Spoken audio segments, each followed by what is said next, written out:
sont en droit, en effet, de revendiquer légitimement l'Europe des droits sociaux et salariaux, alignés par le haut, car il y a urgence sociale à tous les niveaux. Aujourd'hui comme hier, les traités européens successifs et les politiques gouvernementales antisociales ont creusé les inégalités et l'injustice sur l'autel de l'austérité et des profits. Car si nous avons effectivement changé notre monnaie, aucun changement n'a été effectué sur les lois et les règles fiscales qui sont outrageusement favorables aux actionnaires et au capital. François Hollande nous disait avoir un ennemi sans nom et sans visage, la finance. Aujourd'hui, vous pourrez constater que c'est plutôt « touche pas à mon pote ». Cette véritable trahison à l'encontre du peuple de gauche transforme sa victoire aux élections présidentielles en odeur de défaite, car les victimes des politiques gouvernementales de Sarkozy comme de Hollande sont les classes populaires et seulement les classes populaires. C'est également le cas dans le cadre de la politique de l'Union européenne, qui est une véritable machine de guerre contre ceux qui souffrent. Comment ignorer la casse industrielle orchestrée par ces politiques dévastatrices en matière d'emploi? Faut-il rappeler pour cela les Continentales, les Goodyear, PSA, Renault, Florange, les ports et docks et combien d'autres, avec aujourd'hui Alstom, qui ont été guillotinés par la crise du capitalisme et de ses actionnaires. Faut-il également rappeler l'état des lieux d'une Bretagne sinistrée au niveau industriel, économique et social, avec en particulier les secteurs de l'agroalimentaire où les liquidations d'entreprises, les licenciements et les délocalisations sont inacceptables. Là encore, Valls et Hollande prétendent être à la fois président et gouvernement de combat. La question est de savoir contre qui, si ce n'est les plus pauvres. Leurs mesures d'austérité sous l'égide et la botte de l'Union européenne du capital en témoignent.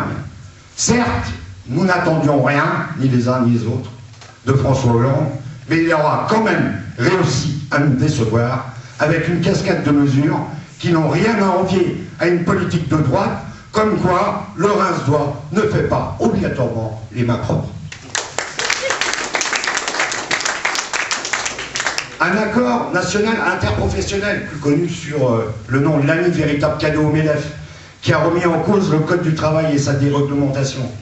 Accord compétitivité au pluriel dans les entreprises, avec un chantage à l'emploi pour la remise en cause des droits sociaux et acquis, en particulier d'ailleurs au niveau des 35 heures. Un pacte de responsabilité qui, à hauteur de 30 milliards d'euros, arrose sans compter le grand patronat et les actionnaires, avec dans le même temps 50 milliards d'euros d'économies, on ne regrette rien, sur l'ensemble des budgets publics et de la sécurité sociale.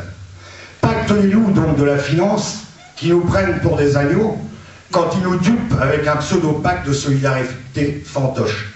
Ou encore, le pacte d'avenir pour la Bretagne et ses 2 milliards d'euros qui ne servent pas l'emploi de la région à part entière au regard de la situation économique et sociale en régression.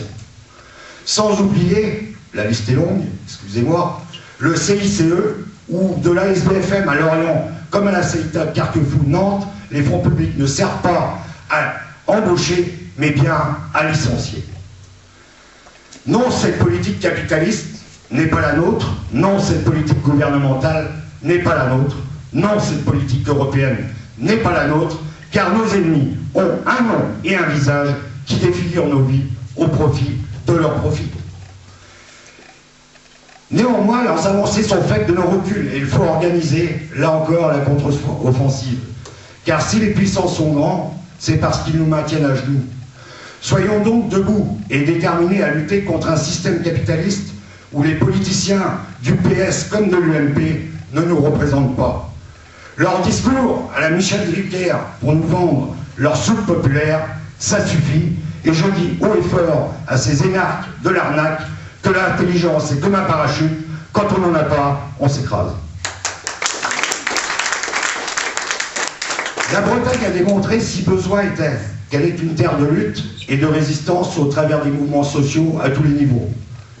Notre-Dame-des-Landes, en Loire-Atlantique, est également un combat qui est un exemple à suivre, car il prouve que seule la lutte nous permet de contrer à la fois la loi du fric et des profits. Il n'y a donc pas d'alternative pour combattre leur crise. Il faut rompre avec l'Europe capitaliste et amplifier les luttes en France et en Europe pour enfin donner la parole au peuple. Un peuple exploité, un peuple méprisé, un peuple torturé dont la seule issue est de se révolter. Notre devoir est donc de soutenir et de participer à toutes les luttes légitimes aux côtés des salariés contre l'austérité à perpétuité.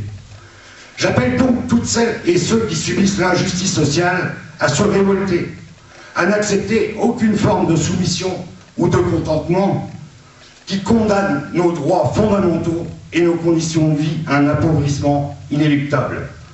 Pour contrer le foutage de gueule du PS et de l'UMP et la menace du Front National, il faut impérativement amplifier les mobilisations unitaires et anticapitalistes.